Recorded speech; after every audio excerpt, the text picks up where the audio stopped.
Imagine walking into a store just like any other day, casually browsing, only to find yourself handcuffed, humiliated, and accused of a crime you didn't commit. This is exactly what happened to Jasmine Johnson, a young woman who, without warning, became the target of racial profiling. But before we dive into the story, comment below where you're watching from today. And if you enjoy stories with unexpected twists and life-changing moments, don't forget to subscribe to the channel. Rockford was the kind of town that, at first glance, seemed frozen in time. Its wide, tree-lined streets exuded tranquility, and the quaint houses with welcoming porches gave a sense of warmth.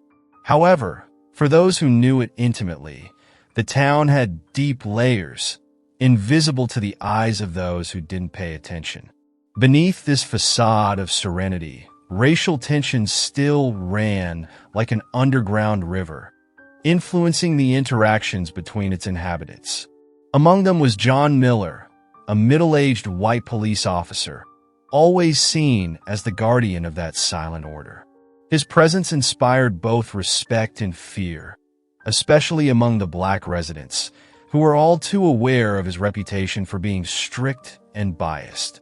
Jasmine Johnson, on the other hand, was a young woman who carried the strength of someone who had grown up in the shadow of her father's accomplishments.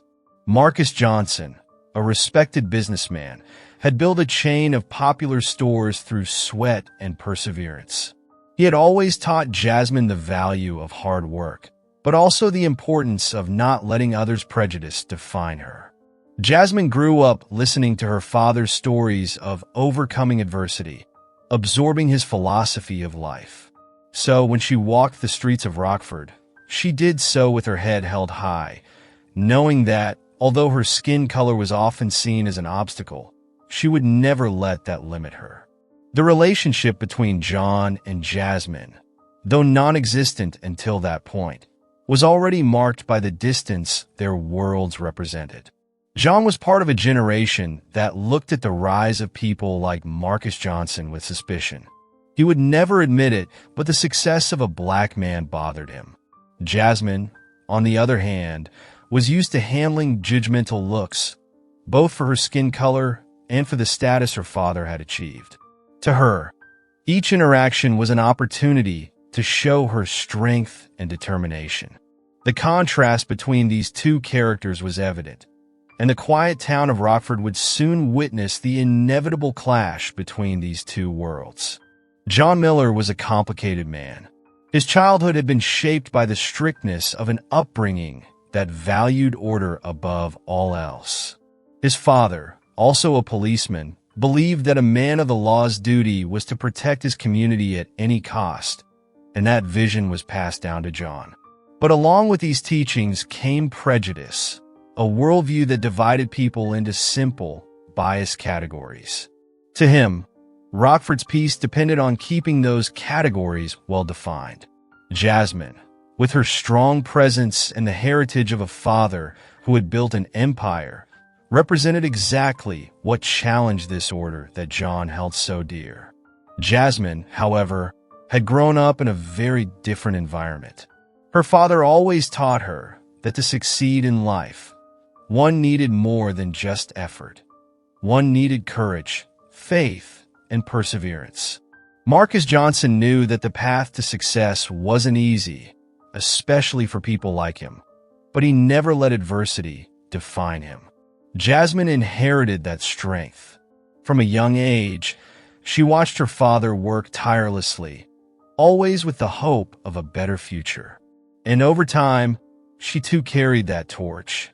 Even knowing that prejudice still existed, both in Rockford and in the world, Jasmine refused to accept it as her destiny. To her, the only answer was to keep fighting and believing in her potential. The contrast between John and Jasmine went beyond the obvious. While John saw the world through a lens of fear and mistrust, Jasmine believed that compassion and love were the only ways to overcome divisions. She knew that, as difficult as it might be, forgiveness and hope were essential for any real change to happen. Her father always said, Change starts within us before it shows in the world. Those words echoed in her mind every time she faced a difficult situation. For Jasmine, the future was something that could be shaped, and she was determined to be an active part of that construction, both for herself and her community. Rockford, despite its peaceful facade, was a town with its own scars. For its black residents, Marcus Johnson's success was an inspiration, but also a constant reminder that the road was still tough. Many of them saw in Jasmine the embodiment of hope. She was young, intelligent, and ambitious, and carried with her the legacy of her father. However, the success of her family also attracted the unwanted attention of people like John Miller, who saw in every achievement a threat to the status quo. The town, unaware, was on the verge of a turning point, and Jasmine and John would be the catalyst for this new chapter. An interesting fact about Rockford was that, despite being a small town, its population was incredibly diverse. However, this diversity had never translated into true integration. Neighborhoods remained segregated, with the black community concentrated in less developed areas and the white community dominating the centers of power. Marcus Johnson, with his chain of stores, had broken through that barrier, but his family's success was still viewed with suspicious eyes by many. John, being one of the main representatives of local authority, symbolized that watchful gaze that kept the divisions intact, even if not openly acknowledged. Jasmine, on the other hand, was a force of nature. While many of her friends opted to leave town and seek new opportunities elsewhere, she believed that Rockford could still change. This belief came from her deep faith in something greater, a faith that her father had passed down to her over the years. Jasmine knew that her presence made some people uncomfortable, but that only motivated her more. To her, each obstacle was a chance to grow, and each interaction was an opportunity to build bridges, not reinforce walls. John, on the other hand, saw in every situation a justification for his biased actions. John Miller, as prejudiced as he was also a man trapped by his own pains. He had lost friends in conflicts and believed that his duty as a policeman was to protect the town from any threat, real or imagined. To him, Jasmine represented something he couldn't understand. She was young, black, and successful, a combination that, in his mind, simply didn't make sense. He didn't see it as a matter of justice or equality, but as an affront to the order he held so dear. What he didn't know was that this confrontation was about to change his life in ways he could never have predicted. It was just another ordinary day when Jasmine decided to visit one of her father's stores. She wasn't dressed in anything flashy, just casual clothes, blending in like any other customer. The store was a familiar place for her, but on this day, it would become the backdrop for an event that would change everything. John Miller, off-duty but always alert, was there too. As soon as Jasmine entered, something in him snapped into suspicion. He couldn't help but notice her. In his mind, someone like her didn't belong in a place like this, and that twisted perception was enough to set off a chain of events. Jasmine walked through the aisles, calmly picking up a few items to examine, just like any other shopper. To her, it was just another day of running errands. But to John, who was watching her from across the store, each move she made felt like confirmation of the stereotypes he carried. "What's she doing here?" he thought to himself. Every gesture, every glance she made at the items, in his mind, added to his unfounded suspicions. His pulse quickened, and without realizing it, he had already judged her actions based on nothing more than the color of her skin and his deep-rooted biases. It didn't take long for John to make his move. He approached Jasmine with a cold, calculated intensity, blocking her path with an air of authority. "What do you think you're doing?" he demanded, his voice low but filled with accusation. Jasmine, caught off guard, blinked in confusion. "Excuse me," she responded, unsure of what was happening. Her mind raced, trying to understand why this man, who wasn't even in uniform, was confronting her like this. She hadn't done anything wrong, yet his tone made her feel like she was already guilty of something. John didn't wait for her to explain. In his mind, he had already decided that she was there to steal. "Don't play dumb," he snapped, grabbing her arm without warning. Jasmine's heart raced. "I didn't do anything," she protested, trying to pull away from his grip, but John wasn't listening. His prejudice had taken over completely. The other customers in the store began to stop and watch the scene unfold, some confused, others uncomfortable, but no one stepped forward to intervene. Jasmine felt the weight of their stares, and the fear began to settle in. Without any further questions, John pulled out a pair of handcuffs, his face set in a hard expression. "You're under arrest for theft," he declared, snapping the cuffs onto her wrists. Jasmine froze, her mind racing as she tried to process what was happening. She had never imagined that something like this could happen to her. Not here, not in one of her father's stores. "You've got the wrong person," she tried to argue, but her voice was drowned out by the shock and confusion swirling around her. The humiliation of being accused in front of everyone was overwhelming. As Jasmine was led out of the store, her thoughts were a whirlwind of disbelief and fear. She knew that what was happening was wrong, but the reality of being in handcuffs, being treated like a criminal, left her feeling powerless. "I have to stay calm," she told herself, though her heart pounded in her chest. John, on the other hand, was convinced he had done his job well. To him, this was just another case of someone trying to get away with something, and he had stopped it. What he didn't realize was that this moment would not only change Jasmine's life, but his as well. As they stepped outside, the weight of the situation became even more real. The stares from passers-by burned into Jasmine's skin, and she could feel the judgment from every direction. John, still firm in his conviction, led her toward his car, ignoring her protests. "I didn't steal anything," she repeated, her voice firmer now, trying to maintain some semblance of control. But John was unmoved. He had already made up his mind, and in his mind, she was guilty until proven innocent. "Tell it to the judge," he muttered, opening the car door and pushing her inside. The ride to the station was filled with tension. Jasmine sat in the back of the car, her wrists aching from the tightness of the cuffs. She stared out the window, trying to hold back the tears that threatened to spill over. This wasn't just about the false accusation. It was about something bigger. She knew that this wasn't just about her, but about every black person who had ever been judged unfairly.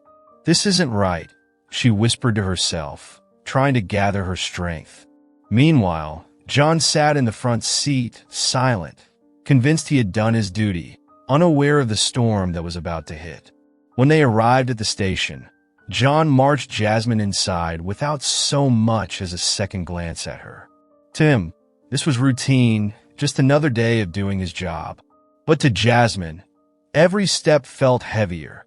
Every glance from the officers around her felt like a new layer of humiliation. "Let me explain." She tried again, but John cut her off with a sharp look. "You had your chance," he said coldly, and with that, he led her to a holding cell. The clink of the cell door echoed in her ears as she sat down on the cold bench, her mind racing with thoughts of how everything had gone so wrong so fast. As Jasmine sat there, the reality of her situation began to sink in. She was in a jail cell, accused of a crime she didn't commit, and no one seemed to care. Her heart ached, not just from the injustice, but from the fear of what might happen next. She had heard stories like this before, stories of false accusations and the long, painful battles to prove innocence. But now, it wasn't just a story, it was her life. She took a deep breath, trying to calm the storm inside her. "Stay strong," she told herself. "This isn't over." But in that moment, she had no idea how much further things were about to spiral. Back at the store, the customers who had witnessed the arrest couldn't stop talking about it. Some were outraged, others were confused. "That girl didn't look like a thief," one woman whispered to her friend. "Did you see the way she tried to explain? She looked scared." The whispers grew louder as people speculated about what had really happened. But John's mind was already made up, and he didn't care what anyone thought. In his eyes, he had done the right thing. The fact that Jasmine was the daughter of the store owner hadn't even crossed his mind. To him, she was just another suspect. As the hours passed, Jasmine sat in that cold cell, waiting, wondering what would happen next. She replayed the events over and over in her mind, trying to figure out how everything had escalated so quickly. The humiliation still stung, but beneath it, a fire was starting to burn. They'll realize their mistake, she thought. They have to, but deep down, she knew that it wasn't always that simple. False accusations had a way of sticking, of leaving scars that didn't fade easily. She would need more than just her word to set things right. She would need the truth to come out. As John drove Jasmine to the station, the air inside the car felt thick with tension. Jasmine sat in the back, her hands cuffed and her mind racing. Every bump on the road seemed to echo the injustice of what was happening. She tried to steady her breathing, but the situation felt like it was closing in on her from all sides. "I didn't do anything," she repeated, more to herself now than to him. But John wasn't listening. His focus was fixed on the road ahead, and in his mind, he had already written her off as guilty. The drive was filled with an unsettling silence, broken only by the occasional sound of the police radio crackling. Jasmine's thoughts were spinning. How had a simple trip to her father's store turned into this nightmare? She thought of calling her dad, but her phone was in her bag and her hands were bound. John glanced at her through the rearview mirror, his face expressionless, but his mind still clouded by prejudice. To him, this was just another routine arrest.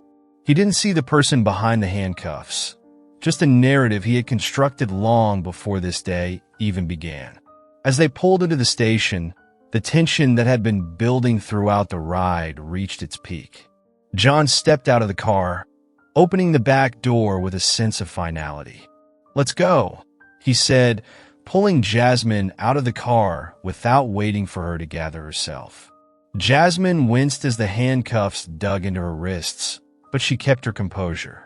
She knew that losing control now would only make things worse. "I'm innocent," she said, her voice steady but filled with the weight of the injustice she was facing. John didn't respond. To him, her words didn't matter. Inside the station, the atmosphere was no less suffocating. The officers behind the desk barely glanced up as John walked Jasmine through the front door. To them, this was just another arrest in a long line of arrests. No one stopped to ask what had happened. No one questioned why Jasmine, a well-dressed young woman, was being treated like a common criminal. John led her straight to the holding area, his grip still firm on her arm. Jasmine's heart raced as she saw the cold metal bars of the cell ahead. This can't be happening, she thought, but the reality was staring her in the face. The sound of the cell door closing behind her was like a final blow. Jasmine sat on the hard bench, trying to steady her breathing. She wasn't just angry, she was scared. Scared of what could happen next, of how far this misunderstanding could go. But even in the midst of her fear, a part of her refused to give in. They'll realize their mistake, she told herself. This won't last long. But as the minutes turned into hours, doubt began to creep in. John, meanwhile, was filing his report, still unaware of the gravity of his actions. To him, it was just another day on the job. As Jasmine sat in that cell, the weight of her situation began to press down harder. She thought of her father, of how he would react when he found out what had happened. Marcus Johnson wasn't just any man in Rockford. He was respected, admired even. His hard-earned success had made him a pillar of the community. But would that be enough to undo the damage that had been done? Jasmine's mind raced with questions, each one heavier than the last. She knew that once her father arrived, things would change, but she couldn't shake the feeling that something deeper had already been broken. Meanwhile, John was oblivious to the storm that was brewing. He had done his job, or so he thought. To him, Jasmine was just another suspect, and the fact that she was protesting her innocence didn't faze him. After all, in his mind, most people protested when caught. He sat down at his desk, filling out the paperwork with a sense of accomplishment. Little did he know, the situation was about to take a dramatic turn. His superior, Captain Robert Collins, was about to enter the scene, and with him, the truth that John had been blind to all along. As Captain Collins reviewed the report, his brow furrowed. The name on the file wasn't just any name. Jasmine Johnson, the daughter of Marcus Johnson, the man whose influence stretched far beyond the boundaries of Rockford. Collins had met Marcus on several occasions, and he knew the kind of man he was, a man of integrity and standing in the community. What the hell is this? Collins muttered under his breath as he quickly made his way to John's desk. John looked up, confused by his superior's sudden intensity. "Did you realize who you just arrested?" Collins demanded, his voice low but sharp. John blinked, clearly caught off guard. "She was stealing, sir," he said, his voice lacking the confidence it had earlier. Collins wasn't buying it. "Do you even know who she is?" he asked again, his frustration growing. John shook his head, still not grasping the full weight of his mistake. "She's Marcus Johnson's daughter," Collins said bluntly, watching as the color drained from John's face. The reality of what he had done was starting to sink in, but it wasn't just embarrassment that washed over him. It was fear. Fear of the consequences that would surely follow. Jasmine, still sitting in the cold cell, had no idea that things were starting to move outside those bars. She had spent the last hour trying to keep her mind from spiraling into panic. But the fear was there, gnawing at the edges of her resolve. What if they didn't believe her? What if this turned into something much worse? She tried to focus on her father, on the hope that he would soon arrive to straighten everything out. But even as she held on to that hope, the sting of the injustice she was facing was impossible to ignore. Outside the cell, Collins was already on the phone with Marcus. The conversation was brief, but the anger in Marcus's voice was unmistakable. "I'm coming down there now," he said, his words heavy with the weight of a father's fury.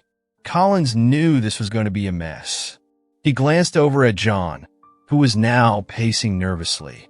"You've really stepped in at this time," Collins muttered. John didn't respond. His mind was racing, trying to figure out how he had gotten everything so wrong. He had acted on impulse, on prejudice, and now the consequences were crashing down on him like a tidal wave. As John waited for Marcus to arrive, the gravity of his mistake continued to sink in. He had been so sure of himself, so certain that he had done the right thing.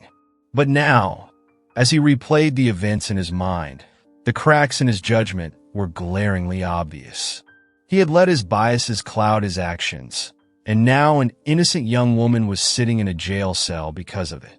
The shame was starting to creep in, but so was denial.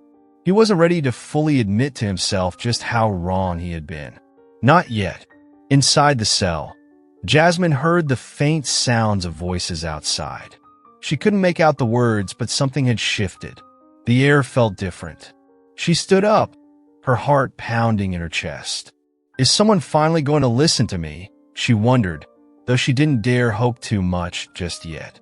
The door to the holding area opened, and Captain Collins stepped inside. "Miss Johnson," he said, his voice softer than John's had been, "we need to talk." Jasmine's breath caught in her throat. This was it, the moment of truth. But whether that truth would set her free or lead to something worse, she didn't know. In the tense atmosphere of the police station, Captain Collins stood frozen for a moment, holding Jasmine's file in his hands. The weight of the situation was heavier than he'd first realized.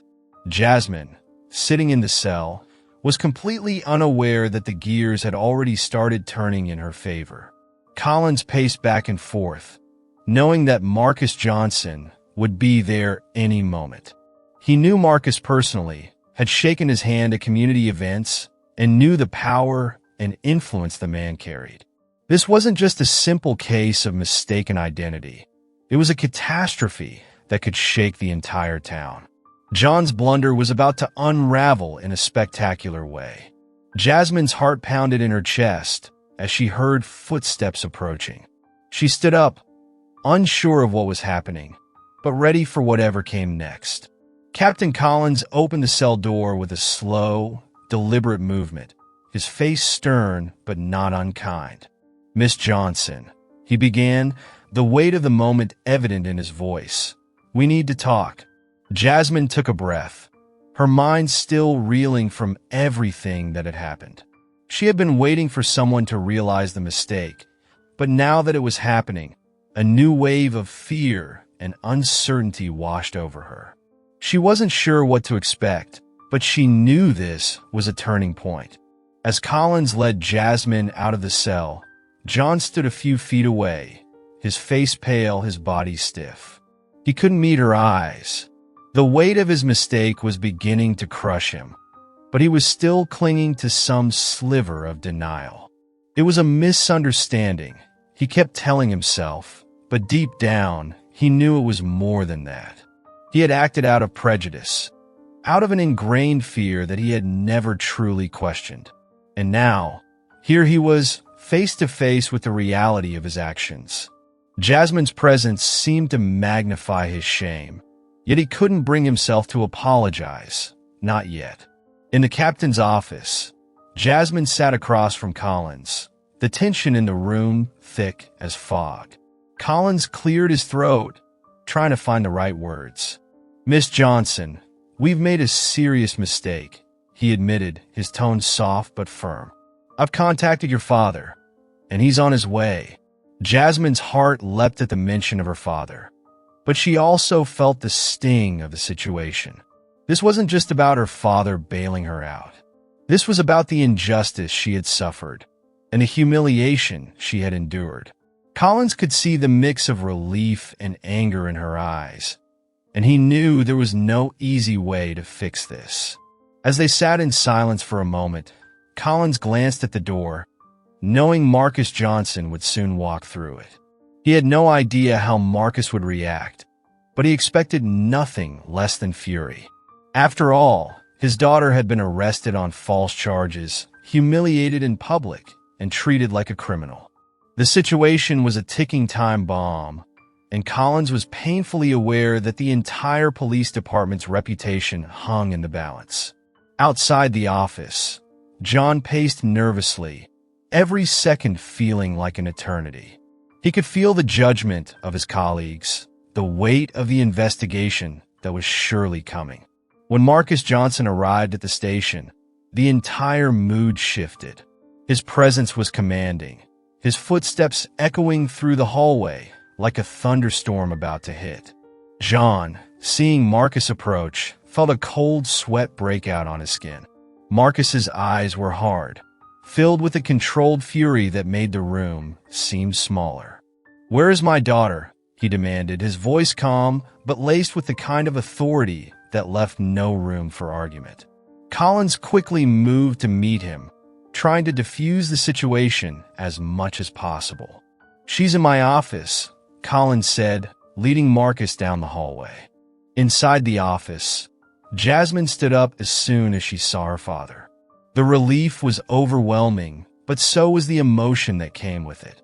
Tears welled up in her eyes as Marcus wrapped her in a hug, his arms offering the protection she had been longing for since the moment this nightmare began.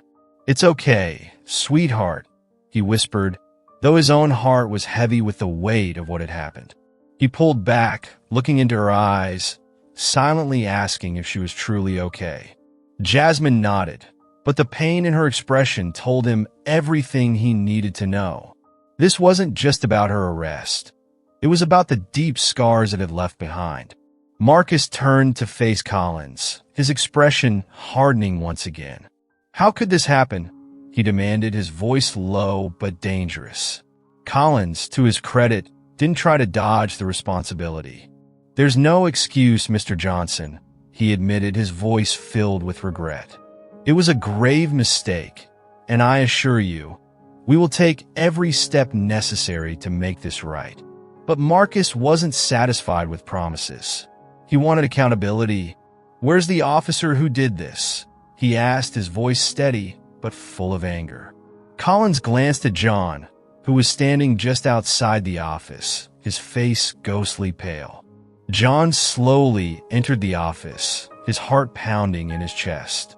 He couldn't look Marcus in the eye, and for the first time in a long while, John felt small, insignificant even. The power dynamics had shifted entirely, and he knew there was no talking his way out of this. "Mr. Johnson," John began, his voice shaky, I'm sorry. I made a mistake." Marcus's eyes narrowed, his anger simmering just beneath the surface. "A mistake?" he echoed, his voice dangerously calm. "You humiliated my daughter, arrested her for nothing, and you call it a mistake?" John swallowed hard, the weight of his actions pressing down on him like a vice. For the first time, John felt the full brunt of what he had done. He had let his prejudice cloud his judgment, and now he was facing the consequences head-on. I didn't realize who she was," he stammered, but as soon as the words left his mouth, he knew how hollow they sounded. Jasmine, standing beside her father, crossed her arms, her expression a mix of anger and disappointment. "You didn't need to know who I was," she said quietly, her voice steady but cutting. "You should have treated me like a person, not a criminal." John winced at her words, each one landing like a blow to his already fragile sense of self. The room fell into a heavy silence as John's shame deepened. Marcus stood tall, his presence commanding the room as he stared down the man who had wronged his daughter. "You'll be held accountable for this," Marcus said firmly, his voice leaving no room for debate. John nodded, unable to argue, unable to defend himself. He knew he deserved whatever was coming. Collins, standing by the door, watched the scene unfold with a grim expression. He knew that John's actions had damaged the trust between the community and the police, and there was no easy way to repair it. As the tension hung thick in the air, Jasmine finally spoke again, her voice softer now, but no less resolute. "I don't want this to just be swept under the rug," she said, looking from her father to Collins. "People need to know what happened, and we need to make sure it doesn't happen again." Marcus nodded, fully backing his daughter's stance. Collins agreed, though he knew the path ahead would be difficult. This wasn't just about clearing Jasmine's name. It was about addressing the systemic issues that had led to this moment. And for John, it was about coming to terms with the harsh truth of his own actions. The reality of the situation had finally settled in, and for the first time, John truly understood the depth of the damage he had caused. His life, his career, and everything he thought he knew about himself were now in question. Jasmine and Marcus left the station, but the echoes of that moment remained, lingering in the air like a storm that had just passed. John was left standing in the wake of his own actions, knowing that nothing would ever be the same. And as the door closed behind them, the weight of his mistakes pressed down harder than ever before. The moment Marcus and Jasmine left the police station, the news began to spread like wildfire. What started as whispers among the officers and staff quickly found its way into the streets of Rockford. People in the community, especially those who knew the Johnson family, were outraged. The idea that Jasmine, the daughter of one of the most respected businessmen in town, had been falsely accused and mistreated by the police sent shockwaves through the city. It wasn't just about a wrongful arrest. It was about what this incident symbolized. The unspoken tensions in Rockford were suddenly laid bare for all to see. As word of the incident spread, The community quickly took sides.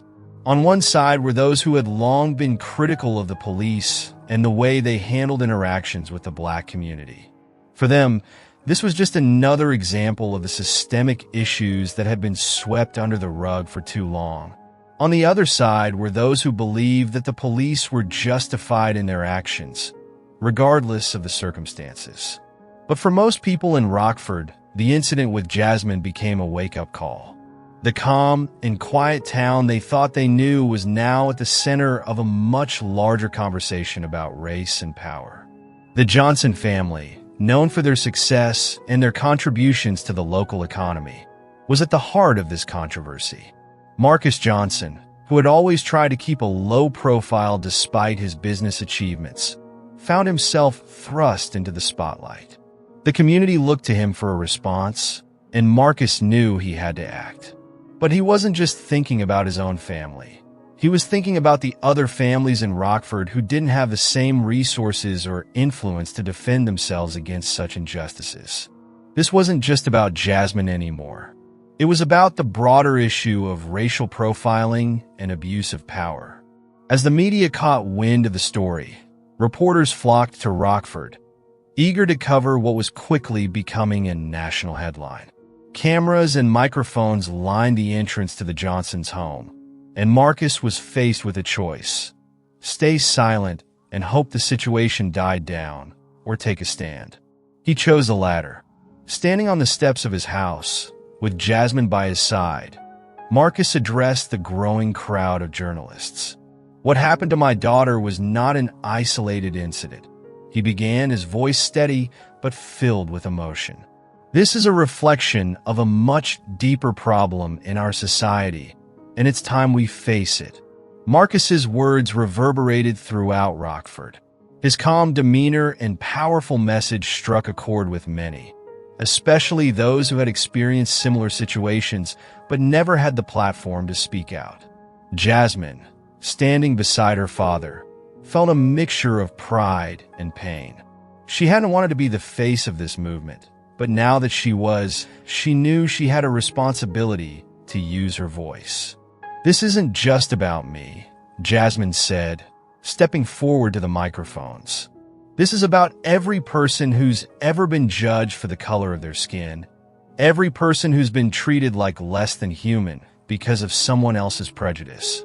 The ripple effect of the Johnson family's stand was felt immediately. Protests began to form in front of the police station, with community members demanding accountability for John Miller and the department as a whole. Signs with slogans like "Justice for Jasmine" and "End Racial Profiling" filled the streets. What had started as a local incident was now turning into a movement. People who had once been silent about the racial issues in Rockford were now finding their voices. The town, which had always prided itself on its peace and quiet, was now being forced to confront its own uncomfortable truths. John Miller, meanwhile, was facing the consequences of his actions head-on. An internal investigation was launched, and John was placed on administrative leave. But the damage to his reputation had already been done. He became the symbol of everything that was wrong with the system, a system that allowed prejudice and power to mix in dangerous ways. As John sat at home, watching the news unfold, he felt a deep sense of shame. He had spent years justifying his actions, telling himself that he was just doing his job. But now, with the world watching, he couldn't escape the reality of what he had done. The police department, too, was feeling the heat. Captain Collins had no choice but to address the situation publicly. Standing before the cameras, he expressed regret for what had happened, but it was clear that his words weren't enough to calm the growing unrest. "We are committed to conducting a thorough investigation," he said, his face tight with tension. But the people of Rockford weren't satisfied with promises of future change. They wanted justice, and they wanted it now. For the first time, the police department found itself on the defensive, and the cracks in its foundation were starting to show. As the protests continued, more stories of mistreatment and racial bias within the police force began to surface. People who had remained silent for years were now coming forward, sharing their experiences of being stopped, questioned, or mistreated because of the color of their skin. The tension in Rockford reached a boiling point as these stories added fuel to the fire. It became clear that what had happened to Jasmine wasn't an isolated incident, but part of a larger, systemic issue. The town was now grappling with the reality that its peaceful image had been nothing more than a facade. Despite the anger and unrest, there was also a sense of hope in the air. For the first time, people in Rockford were talking openly about issues that had been ignored for too long. Community leaders began organizing forums and town hall meetings, where residents could come together to discuss solutions. Marcus and Jasmine were at the forefront of these efforts, using their platform to encourage dialogue and push for meaningful change. "This is only the beginning," Marcus said at one such meeting. "We can't let this moment pass without taking real action. It's time for Rockford to change." As the days went on, the protests grew larger, drawing attention from civil rights organizations and activists from outside the town. Rockford had become a symbol of the fight against racial injustice, and people from all over the state came to show their support. Jasmine, who had once been a quiet, ambitious young woman with no desire to be in the spotlight, was now a leader in a movement much bigger than herself. Her courage in the face of adversity had inspired others, and she found herself standing in front of crowds, speaking with a conviction she hadn't known she possessed. Jean, on the other hand, struggled with the weight of his actions. The investigation into his conduct was ongoing, and his future as a police officer was uncertain. But more than that, he was grappling with the realization that his actions had caused real harm. He had always thought of himself as someone who protected the community, but now he had become the very thing he had sworn to fight against. As he watched the protests unfold on the news, he couldn't help but wonder if there was any way to make things right. But deep down, he knew that some mistakes couldn't be undone with a simple apology. The city of Rockford would never be the same after this. The incident with Jasmine had exposed the deep racial divides that had always existed, but had been ignored for far too long. People were finally talking, finally acknowledging the problem, and demanding change. For some, it was a time of reckoning, a time to face uncomfortable truths about themselves and the world they lived in. For others, it was a time of hope, a chance to build a better, more just society. But one thing was certain: Rockford's days of quiet complacency were over. The fight for justice had begun, and there was no turning back. As the days turned into weeks, the tension in Rockford began to shift from anger to reflection. The protests continued, but alongside them came conversations, real, deep conversations about race, justice, and change.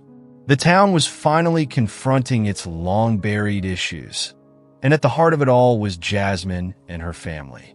Jasmine had become a symbol of strength and resilience. But more than that, she was a reminder that real change was possible. Her calm demeanor in the face of adversity inspired many, and her voice became one of the leading forces pushing for reform in the city. Jean, meanwhile, was grappling with his own reflection. He had been placed on indefinite leave, and with the investigation looming over him, he had more time than ever to think about his actions. For years, he had operated on autopilot, never questioning the biases that influenced his decisions. But now, those biases were impossible to ignore. The shame he felt was overwhelming, but so was the confusion. He had always thought of himself as a good man, someone who protected the community. But now, he had to face the fact that his idea of protection had been warped by fear and prejudice. As John watched the protests from his home, he began to see things he had never noticed before. The signs, the speeches, the pain in the voices of the people, they all pointed to a reality he had been blind to. Rockford wasn't the peaceful town he had convinced himself it was. Beneath the surface, there had always been divisions, and he had been a part of maintaining them. The realization was painful, but it was also a necessary step in his journey toward redemption. He knew that if he had any hope of making things right, he would have to start by confronting the truth about himself. One evening, John sat in his living room, staring at the news coverage of yet another town hall meeting. Jasmine was speaking, her voice steady and confident as she addressed the crowd. "We can't let this moment pass us by," she said, her words resonating with everyone in the room. "Change doesn't happen overnight, but it starts with each of us looking at ourselves and asking how we can do better." John felt a pang in his chest. He knew those words were meant for people like him. He had spent so long thinking he was doing the right thing, but now he realized that real courage wasn't about defending the status quo. It was about challenging it. Jasmine, on her end, wasn't just focused on the past. While the events of her arrest had been painful, she saw them as a catalyst for something much larger. She and her father began organizing workshops and community events aimed at educating people about racial justice and equality. They partnered with local organizations and civil rights groups, turning the incident into an opportunity for learning and growth. "We can't change the past," Jasmine often said, "but we can shape the future." Her words were a beacon of hope for many in the community, especially for those who had experienced similar injustices but had never had the platform to speak out. The workshops brought people from all walks of life together. Some came out of curiosity, others out of a genuine desire to understand and do better. One evening, during a particularly emotional session, a man stood up and shared his own story of being racially profiled by the police years ago. His voice cracked as he spoke, and the room fell silent, listening intently. "I've never talked about this before," he admitted, "because I didn't think anyone would care. But now, I see that people are finally listening." Jasmine smiled softly from across the room, her heart swelling with the knowledge that, even in the darkest moments, there was always room for healing. John wasn't ready to attend any of these meetings just yet, but he was paying attention. He watched from the sidelines, taking in the discussions, the emotions, and the stories. Slowly, he began to realize that his redemption wouldn't come from a single apology or a simple change in behavior. It would require a deep, personal transformation, one that would take time, effort, and a willingness to face uncomfortable truths. He thought about reaching out to Jasmine, but the thought of confronting her after what he had done felt impossible.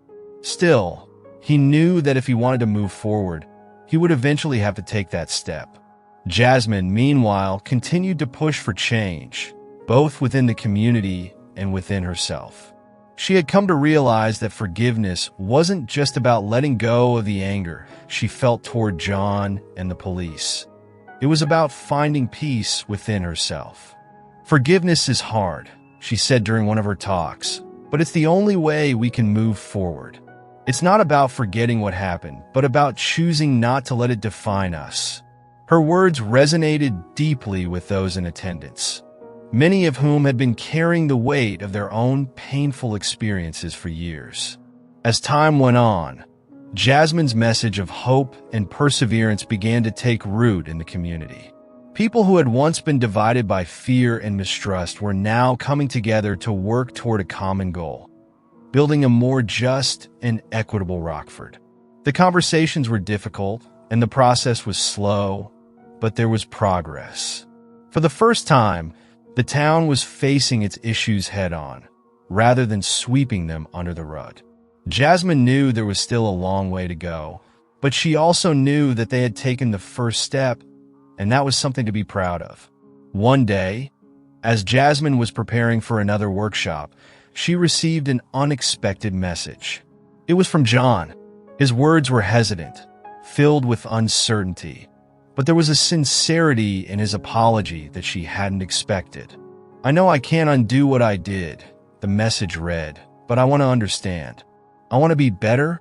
Jasmine stared at the screen for a moment, processing the weight of his words. She had never imagined that John would reach out, and now that he had, she wasn't sure how to respond. But after a long pause, she typed back a simple reply, "Let's talk." Their meeting was awkward at first, filled with long silences and unsure glances. John, who had always been so sure of himself, now found it hard to look Jasmine in the eye. "I don't know where to start," he admitted, his voice low. Jasmine nodded, her expression soft but serious. "Start by listening," she said simply. And so he did. Over the course of their conversation, John listened as Jasmine shared her perspective, her pain, and her hopes for the future. It was the first time he had truly seen her as a person, not as a suspect or a symbol of something he feared. It was a moment of clarity for him, one that would stay with him for the rest of his life. Their conversation didn't end with forgiveness, but it did end with understanding. John still had a long way to go, and Jasmine knew that her journey toward healing was far from over. But they had taken the first step, a step toward reconciliation, toward learning, and toward building something better. As they parted ways that day, both of them knew that this was only the beginning. Rockford had changed, and so had they. The town was no longer the quiet, divided place it had once been. It was now a place of possibility, where the seeds of redemption and growth had been planted. In the end, Jasmine's story wasn't just about overcoming injustice. It was about the power of perseverance, faith, and hope. She had faced humiliation, fear, and anger, but she had also found the strength to rise above it. Her courage had inspired others to look inward, to question their own biases, and to push for a better future.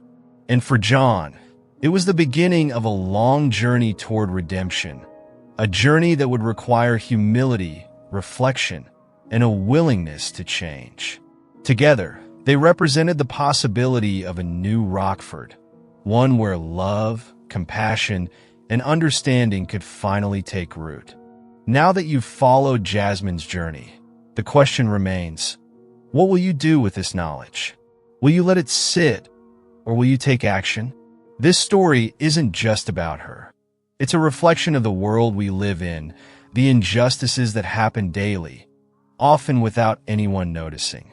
Ask yourself, how many times have you witnessed or even experienced something similar, but chose to stay silent? It's easy to turn a blind eye, but change starts with each of us. How will you challenge your own perceptions? How will you stand up when it matters most?